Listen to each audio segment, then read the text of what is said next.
오늘 본문에 보면요.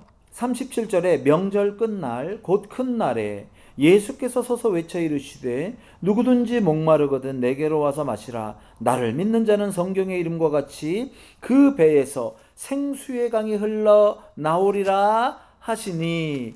자, 오늘 본문 말씀의 가장 중요한 핵심 구절이거든요. 그런데요, 오늘 본문 말씀을 우리가 명확하게 그 뜻을 이해하기 위해서는요, 37절 앞에 나온 명절 끝날 곧 큰 날에, 이 명절에 있었던 일이잖아요. 그렇죠? 읽어보니까. 그래서 이 명절이 이 본문과 굉장히 밀접되게 관계가 되어 있다는 걸 우리가 알 수 있죠. 그래서 오늘 본문의 내용을 잘 이해하기 위해서는 이 명절이 도대체 어떤 명절인가, 이것을 우리가 잘 이해하는 것이 아주 중요합니다. 본문의 내용을 이해하기 위해서. 자, 그러면 그 명절이 어떤 명절인가, 우리 7장 1절로 한번 가보겠습니다. 그 후에 예수께서 갈릴리에서 다니시고 유대에 다니려 아니하심은 유대인들이 죽이려 함이로라. 유대인의 명절인 초막절이 가까운지라. 여러분, 오늘 우리가 7장 초반에 읽어보니까 초막절이라는 것을 알 수 있죠. 그렇죠? 자, 그러면 여러분, 초막절이 뭐예요?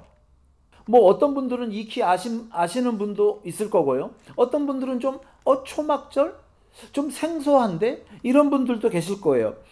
제가 이제 이 초막절에 대해서 여러분들과 함께 잠깐 한번 살펴볼 텐데요. 두란노 사이트에 소개된 이 초막절에 관한 내용을 제가 이제 이렇게 참고로 이렇게 여러분들에게 한번 초막절에 대해서 함께 알려드리고자 합니다. 자, 초막절은요, 올리브나 포도 등을 추수해서 저장한 후에 티쉬리월, 이제 유대인의 역에 의하면 이게 이제 7월이고 7월 15일, 그리고 이제 일반 그런 달력의 날로는 9월 10월 요 정도 된다 그래요.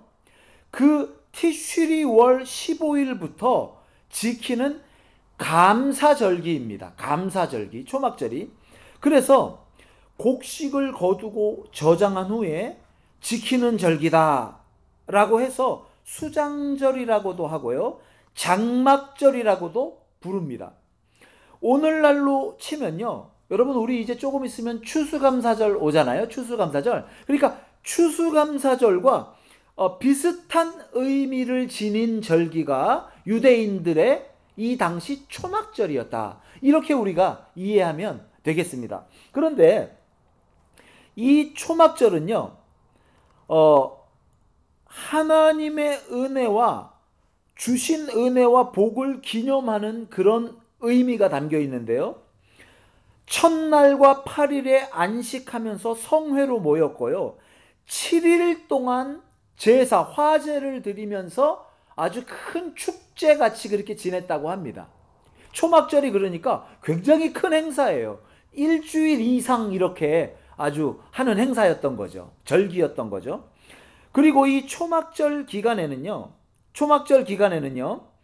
이스라엘 백성들이 7일 동안 조상들이 광야 40년 생활을 했잖아요. 광야에서. 그래서 그걸 기념하는 의미로 초막을 짓습니다. 뭐 그냥 풀 같은 거, 나뭇가지 같은 걸로 얼기설기 엉성하게 이렇게 좀 텐트 같은 걸 치고 일주일 동안은 그곳에 머무르면서 이렇게 이제 절기를 지켰다. 그게 바로 초막절이에요. 이 초막절 기간에는요, 행사가 있는데 매일 아침마다 제사장이 금으로 만든 물 단지를 가지고 나가서 실로암 연못에서 물을 길어오고 제단에 그 길어온 물을 붓습니다. 매일매일. 그리고 그 의미가 뭐냐면, 광야 40년 생활하는 동안 이스라엘 백성들에게 가장 필요했던 게 뭐예요? 여러분, 사막과 같은 광야에서 제일 필요했던 게 뭐예요? 제일 고통받을 수 있는 요소, 물이잖아요. 그렇죠, 물. 그래서 하나님께서 어디 가든지 물을 내주셨단 말이에요. 어디 가든지. 물이 없으면은요, 정말 눈 씻고 찾아볼래야 물의 근원이 없을 때는 하나님께서 바위를 깨트려 가지고 바위 위에서 막 물이 나와서 당시에 출애굽한 이스라엘 백성들의 숫자를 학자들이 한 200만 명, 남녀노소 다 합치면 200만 명 정도를 예상을 합니다. 200만 명. 그러면 그 200만 명이요, 하루에 물 한 컵씩만 먹어도 200만 컵의 물을 그 광야에서 발견해서 먹어야 되는 거예요. 여러분, 이게 좀 불가능하잖아요. 200만 컵이 말이 200만 컵이지. 그런데 하나님께서 그 일을 행하신 거예요.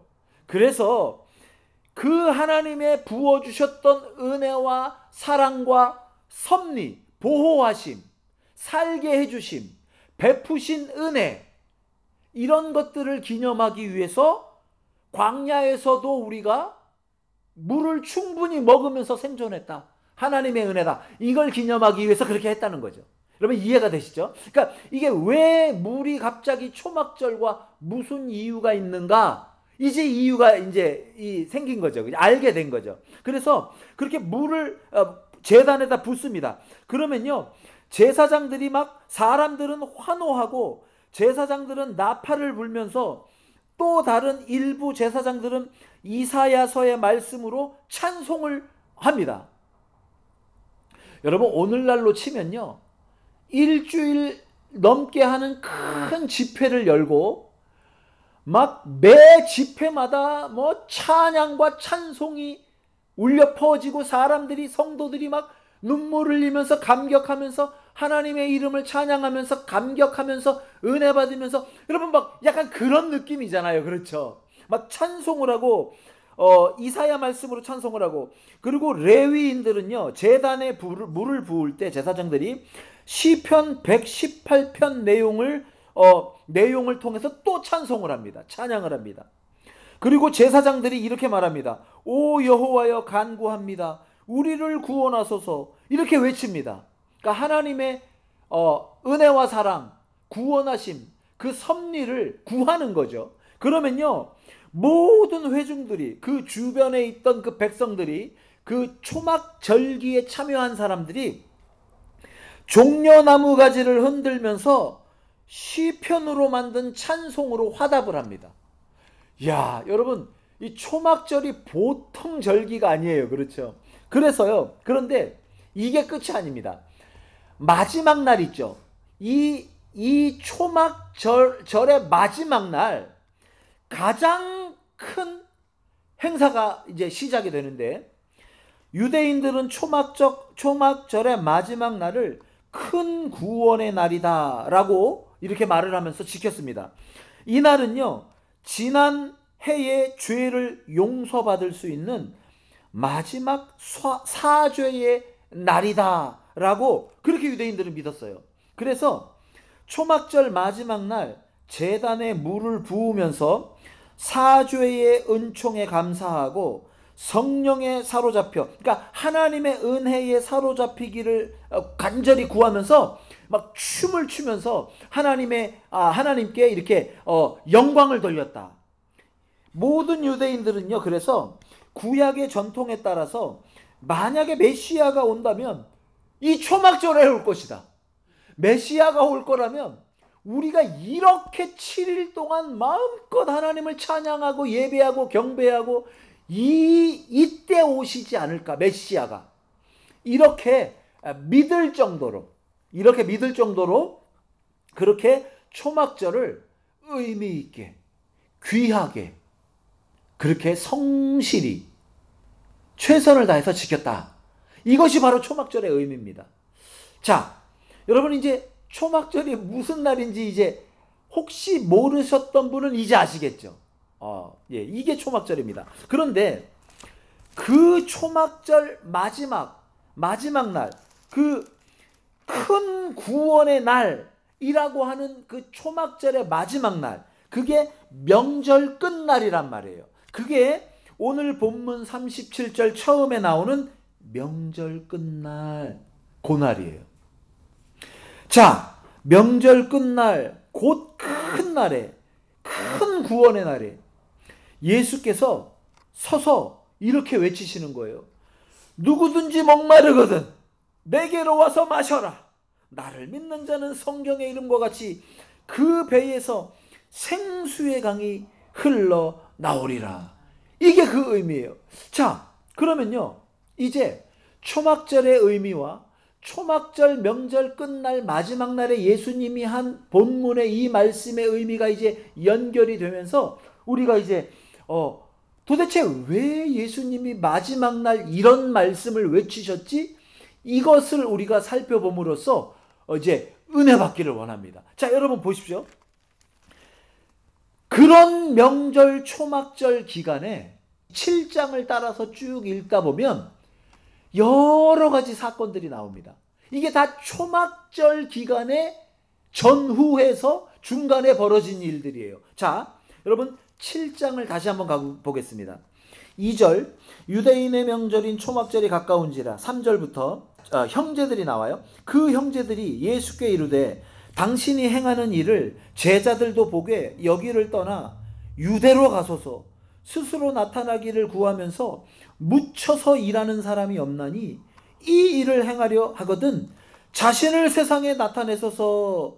이렇게 그 형제들이 예수님께 말합니다. 다시 말하면 하나님의 은혜 받기를 간절히 구하는 이 초막절에 하나님의 말씀에 사로잡히고 하나님의 보호하심을 그렇게 간절히 원하는 이 기간을 앞두고 예수님의 가장 가까운 사람들이 예수님께 뭐라고 말합니까?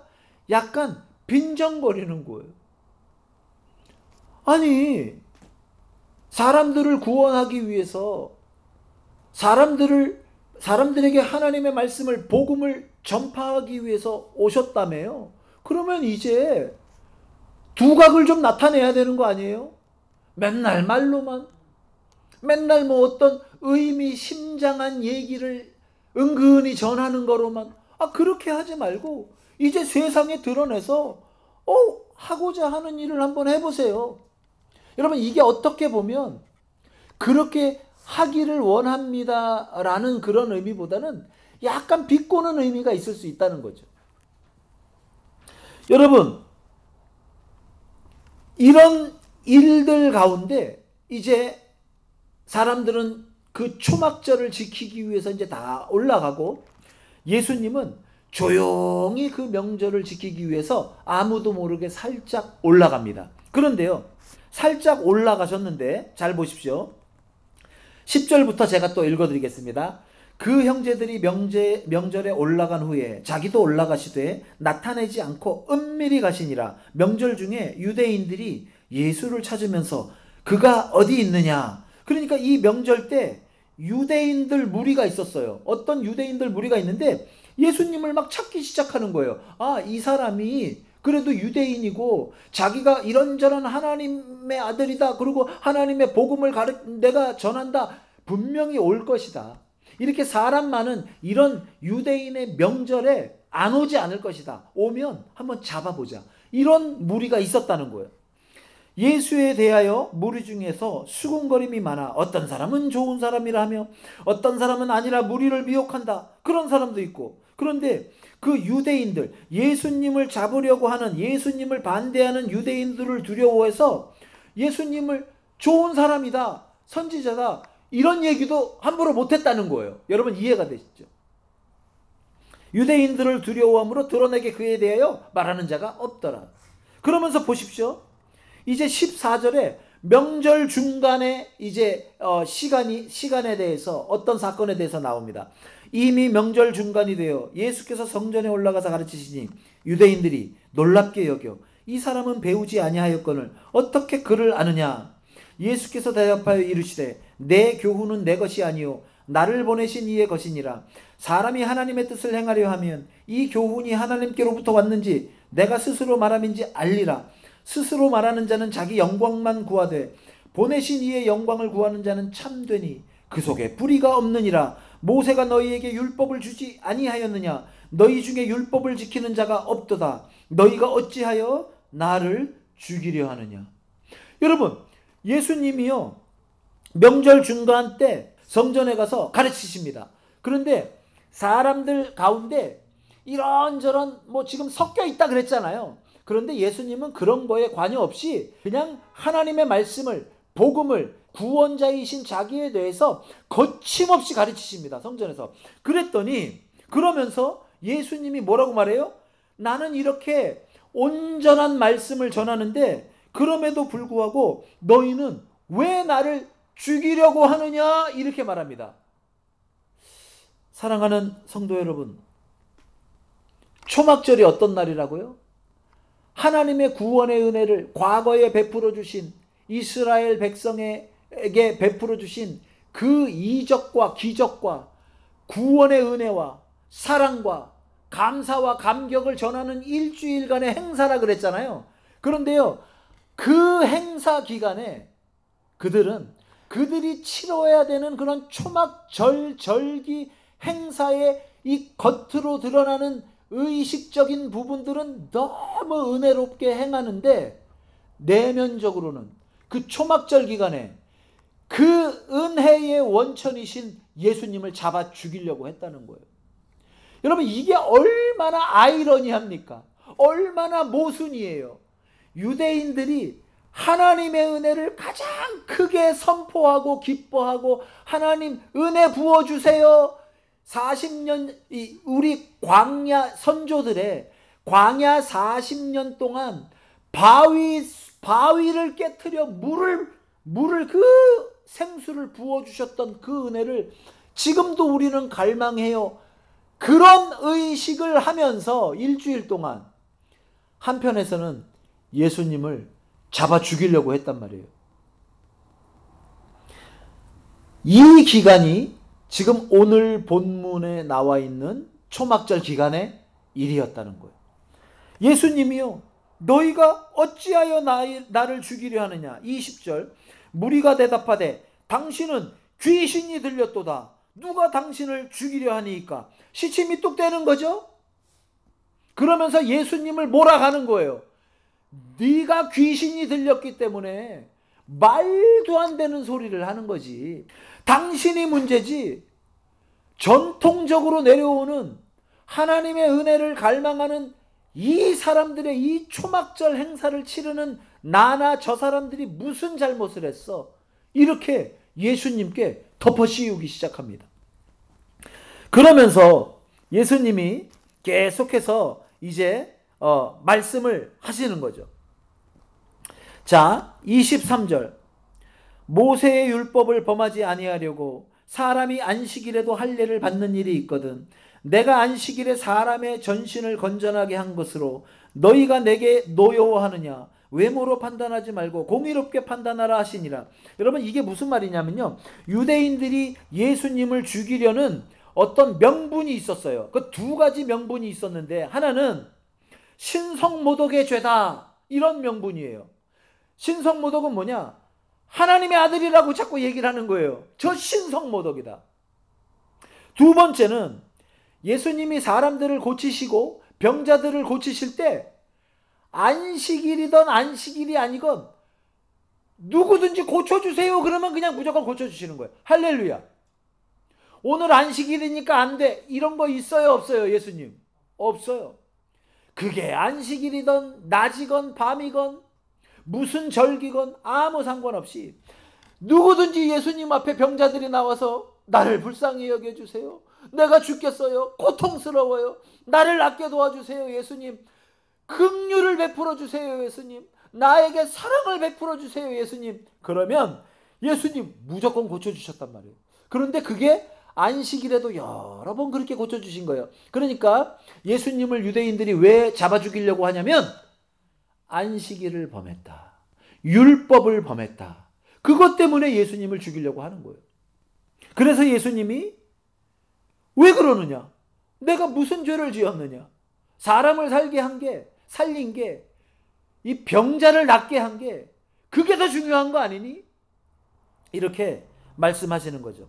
그러면서 여러분 25절, 여러분 25절은 우리가 같이 한번 읽어보겠습니다. 시작.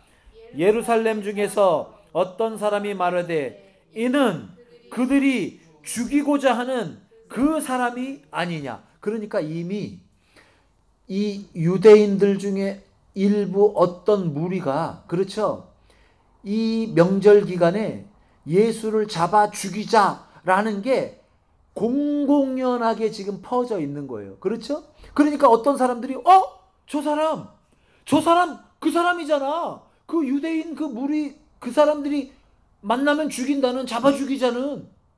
그러니까 여러분, 우리가 성경을 쭉 읽어보니까요, 어때요? 정말 하나님을 가장 강력하게, 가장 하나님의 은혜를 유대인들이 가장 이렇게 진심으로 소원하는 그 명절 기간에 정작 그 은혜를 주시는 원천 되시는 예수님은 잡아 죽이려고 했다는 거예요. 이게 말이 되냐고요. 사랑하는 성도 여러분, 이 절기 참석자들은요, 하나님이 베풀어 주신 그 과거에 자기 조상들에게 베풀어 주신, 광야에서 베풀어 주신 그 하나님의 구원의 은혜의 흔적들을 지금 기억하고 더듬어 가고 있는 거 아닙니까? 그걸 기억한다는 건 뭐예요? 그 흔적을 기억하면서 이런 거대한 절기를 지킨다는 의미가 뭐죠? 내가 그 은혜 받고 싶다, 그 얘기 아닙니까? 하나님 나에게도 그 은혜 부어주세요. 오늘날 우리 조상들에게 부어줬던 그 은혜를 지금 나에게도 부어주세요. 그러면서 마지막 날에 하나님 은혜 부어주세요. 그게 구원의 큰 날, 마지막 날이란 말이에요. 그런데 그때 그 은혜가 부어집니까? 안 부어집니까? 여러분, 그 7일간에 어마어마하게 멋지고, 인간이 볼 때는 멋지고 은혜롭고 화려하고 막 눈물이 쏟아지고 감탄이 절로 나오는 그런 7일간의 집회를 지내면서 마지막 날 그 화려한 그 마지막 피날레 집회까지 왔단 말이에요. 그런데 부어져요, 안 부어져요? 인간의 눈으로는 부어질 것 같잖아요. 안 부어지잖아요. 여러분, 아니 목사님, 뭐가 안 부어진다는 거예요? 그거 주시는 분이 누구예요? 예수님이잖아요. 그런데 예수님 잡아 죽이려고 하면서 무슨 은혜를 바라냐고요. 그런데도 그들은 이 정도 의식이면 우리는 충분히 은혜 받았다, 이렇게 생각을 했단 말이에요. 사랑하는 성도 여러분, 바짝 말라 비틀어진 신앙의 껍데기만 붙들고 있는 거예요. 그들은요, 영적으로는 부어지는 진짜 은혜를, 영적으로 부어지는 성령에 의해서, 하나님에 의해서, 말씀에 의해서 부어지는 진짜 은혜를 만나본 적도 없는 사람들이에요. 그저 각종 예배들, 다양한 교회, 기독교 행사들, 번잡한 여러 가지 교회 프로그램들, 선교 행사들, 선교 프로그램들, 세미나들, 기념 행사들, 기독교 행사들, 기독교 절기들, 그런 걸 위해서는 그렇게 복잡하고 준비 철저히 하고 열심히 모든 물질과 재능과 시간을 쏟아부으면서 열심히 은혜 받기를 노력하지만, 사랑하는 성도 여러분, 진짜 은혜 주시는 분은 예수님인 줄 믿습니다. 그런 행사가, 그런 절기가, 외적인 프로그램이, 외적인 집회가 결코 성령의 은혜를 보장해 주지 않는다는 사실을 여러분과 제가 꼭 깨닫게 되기를 주님의 이름으로 축원합니다. 여러분, 우리는 어떻게 해야 됩니까? 진짜 은혜의 원천인 예수님께 가면 되는 거예요. 여러분 잘 보십시오.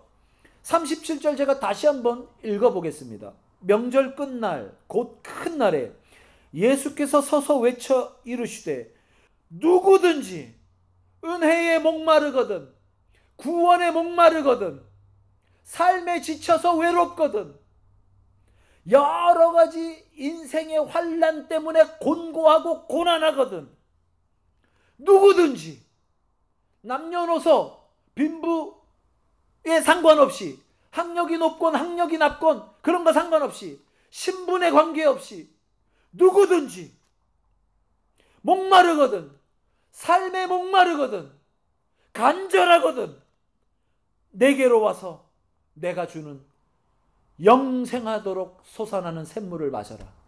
그렇게 나에게 와서 내 말을 듣는 자는, 내 말을 듣고 순종하는 자는, 나를 구세주로 믿는 자는 성경에 말한 것과 같이 그 배에서 절기지키는 일주일의 그 여러 가지 의식과 복잡한 절차와 그런 거 물론 귀하죠. 마음은 무슨 마음인 줄 알겠어. 근데 결론적으로 은혜 못 받는 그거 의미가 뭐가 있냐는 거예요.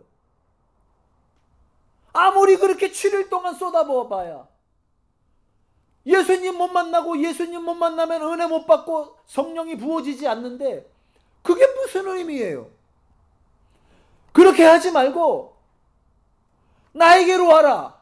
의식의 절차도 그렇게 중요한 거 아니다. 중간에 제사장들이 낄 필요도 없다. 레위인들이 낄 필요도 없다. 그냥 네가 직접 알아. 목마르냐? 삶에 목마르냐? 구원에 목마른가? 직접 알아. 직접. 중간에 뭘 내세울 필요 없다. 내가 바로 직접 나에게 구하는 너에게 어떤 제사 바로 은혜를 주겠다. 바로. 그렇게 해서 구원받은 하나님의 자녀가 되면 네 속에서 계속해서 그 구원의 샘물이 터져 나올 것이다. 성령이 주시는 은혜가 계속해서 네 삶에 흘러 넘칠 것이다. 너뿐만 아니고 너로부터 나온 그 생명이, 성령님께서 주시는 그 은혜의 생수의 강이 네 주변 식구들에까지 차고 넘칠 것이다. 여러분, 이게요, 가만히 듣다 보니까 뭐가 반복되는 것 같지 않아요? 이게요, 그 수가성 우물가의 여인한테 한 얘기예요.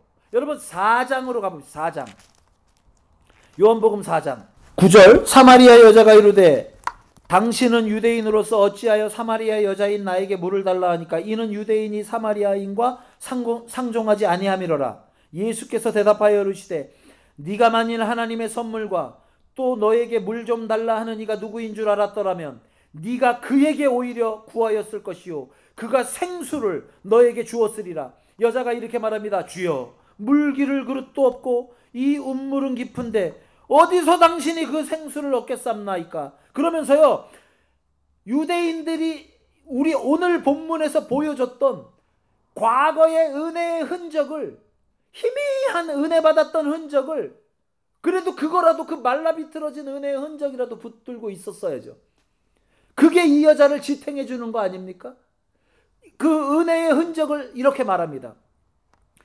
우리 조상 야곱이 이 우물을 우리에게 주셨고 또 여기서 자기와 자기 아들들과 짐승이 다 마셨는데 야곱과 그 식구들은 충분히 은혜를 누렸는데 이 여자는 지금, 사마리아 여인은 그 은혜를 누려요? 못 누려요? 못 누리잖아요. 그런데 마치 과거의 자기 조상들 야곱의 얘기를 하면서 그 은혜의 희미한 흔적을 붙들고 있는 걸로 자기도 그냥 그래도 은혜 안에 있다, 이렇게 내세우는 것 같지 않습니까? 당신이 야곱보다 더 큽니까? 이렇게 물어봅니다. 당신이 내 조상 야곱이 받았던 하나님의 은혜보다 더 큰 은혜를 주실 수 있습니까? 내가 그 은혜가 필요한 여자입니다. 이 얘기거든요. 당신이 내 문제를 해결할 수 있어요? 내 삶의 곤고한 문제, 내 이 비참한 내 삶의 문제, 내 목마름의 문제, 내 이 삶의 고통의 문제 당신이 해결해 줄 수 있냐고요. 이 얘기를 하는 거예요. 그랬더니 13절 우리 다 같이 읽어보겠습니다.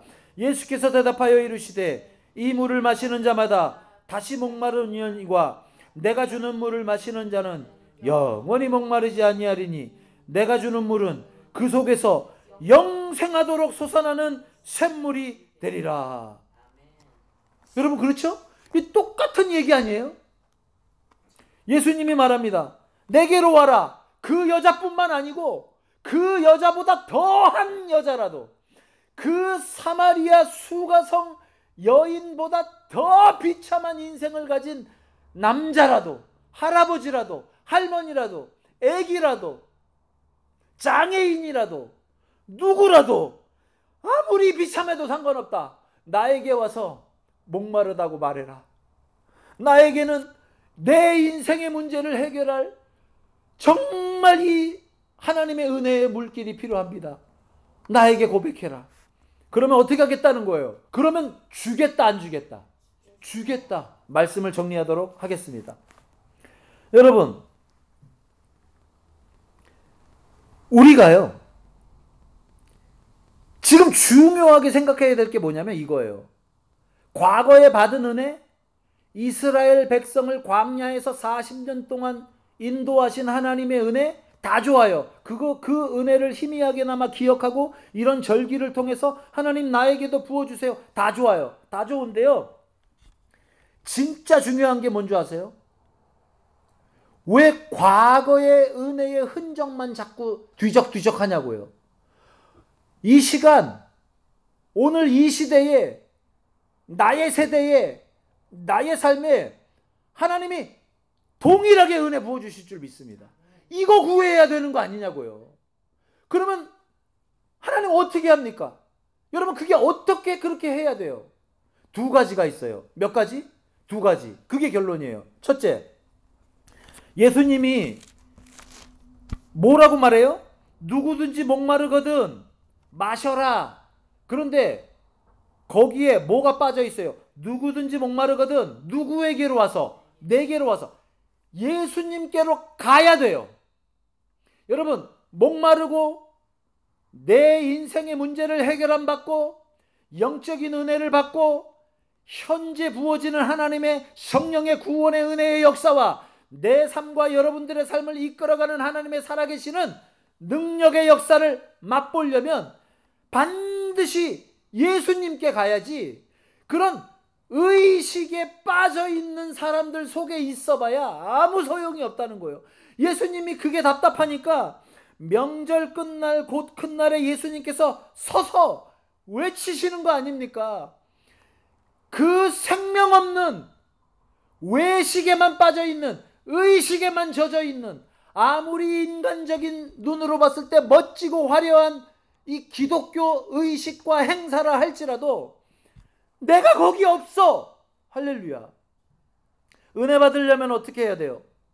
내게로 와라. 여러분, 제가 이렇게 말했다고 어떤 여러 가지 그런 우리 교회적인 행사와 이런 집회들이 절대 잘못됐다, 여러분, 절대 그런 얘기가 아닙니다. 여러분 아시죠? 문제는 아니 가장 본질적인 예수를 걷어낸 행사가 무슨 의미가 있느냐, 그 얘기 아닙니까? 예수님이 그래서 외치시는 거예요. 나에게 와, 나에게. 내가 너희들에게 은혜를 주는 바로 그 원천이야. 나 떠나서 아무리 화려한 행사를 7일 8일 해봐야 무슨 은혜가 있니?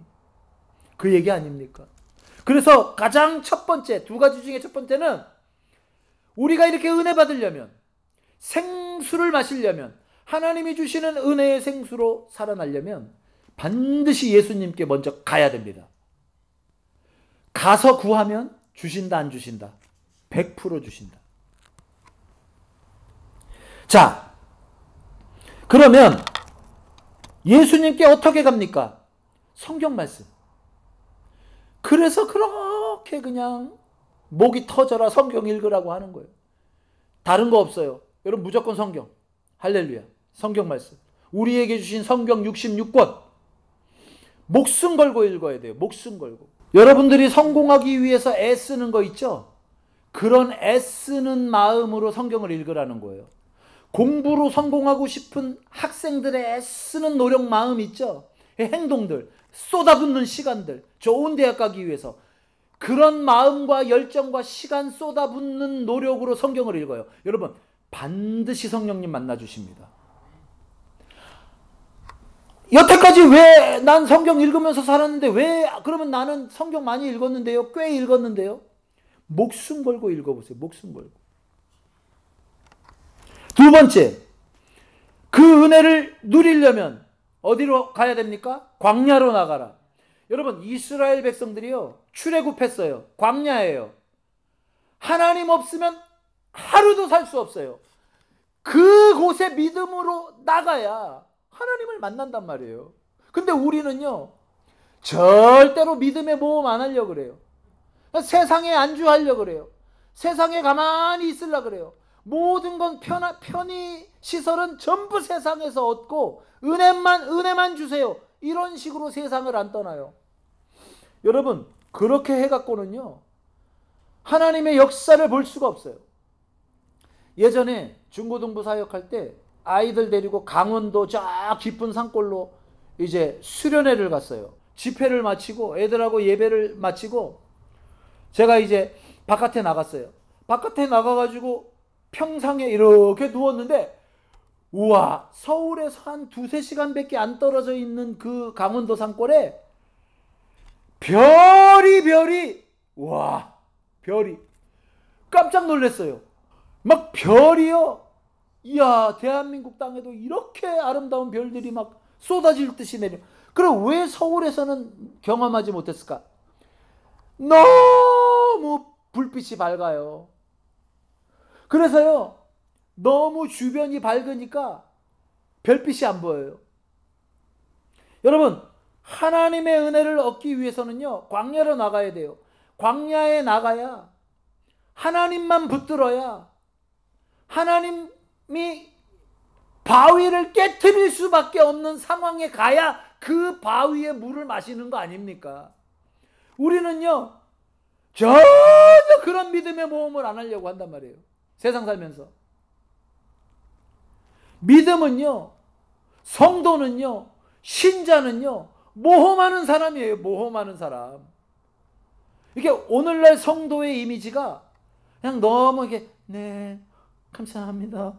물론 이제 그렇게 해야 되는데, 너무 우리의 이 영적인 이 용감함, 이런 것들이 많이 쇠퇴해졌어요. 사랑하는 성도 여러분, 죄로 물든 삶을 뒤로 하고 오직 예수님만 의지하는 삶으로 나아가시기 바랍니다. 그 광야와 같아 보이는 삶으로 들어갈 때 비로소 하나님의 역사와 능력과 이런 모든 성령의 역사들이 체험되기 시작한단 말이에요.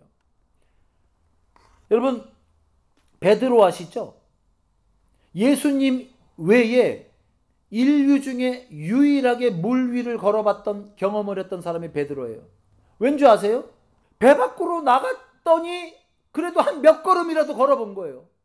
배 안에 있어서는요, 아무리 머리로, 아무리 이 의지로 어떤 느낌이겠지? 물 위로 걸을 수 있겠지?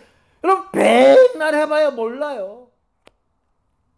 예수님이 뭐라 그래요? 나와, 베드로야. 다른 제자들은 안 나갔는데요, 베드로만 첨벙 나갔어요. 몇 걸음이라도 걸었단 말이에요. 여러분, 결론이 뭡니까? 내게로 와서 마셔라. 예수님께 가서 구하십시오. 목마름을 해결해 달라고, 목마르다고, 내 삶을 고쳐달라고 반드시 성령님 만나주신다는 거예요. 근데 조건이 있어요. 뭐예요? 예수님께 나가야 돼요. 예수님을 만나야 돼요. 성경 말씀을 통해서 목숨을 다해서, 생명을 다해서 말씀을 읽길 바랍니다. 예수님 반드시 만나주십니다. 그리고 광야와 같은 삶이라고 할지라도 이 세상의 죄된 삶을 뒤에다 놓고 마치 이스라엘 백성들이 광야를 하나님만 바라보고 쫓아나갔던 것처럼 그 광야의 삶으로, 믿음의 광야의 삶으로 나가십시오. 그러면 그냥 자연스럽게 하나님만 보이게 될 거예요. 할렐루야. 잡다한 것들이 다 사라지면 하나님이 반짝반짝 빛나면서 나 여기 있었지롱, 이렇게 말씀하실 거란 말이에요. 그러면 어이구 하나님, 내가 하나님 그 별만, 그 말씀만 쫓아서 따라 살겠습니다. 이렇게 살다 보면 광야에서 물이 없을 때 물이 터져 나오는 것을 경험하고, 고기가 없을 때는 메추라기 때가 와서 고기 먹게 해주시는 하나님의 은혜와 사랑을 경험하게 될 거라는 거예요. 여러분, 이 말씀을 기억하면서 남은 생에 하나님의 은혜를 마음껏 맛보며 성령에 취해서 끊임없이 은혜 주시는 성령의 은혜를 맛보며 광야와 같은 믿음의 삶이라 할지라도 정말 하나님과 함께라면 내가 이 믿음의 삶을 걷겠습니다 라고 다짐하며 그 삶의 길을 걸어 나가는 여러분과 제가 되기를 주님의 이름으로 축원합니다.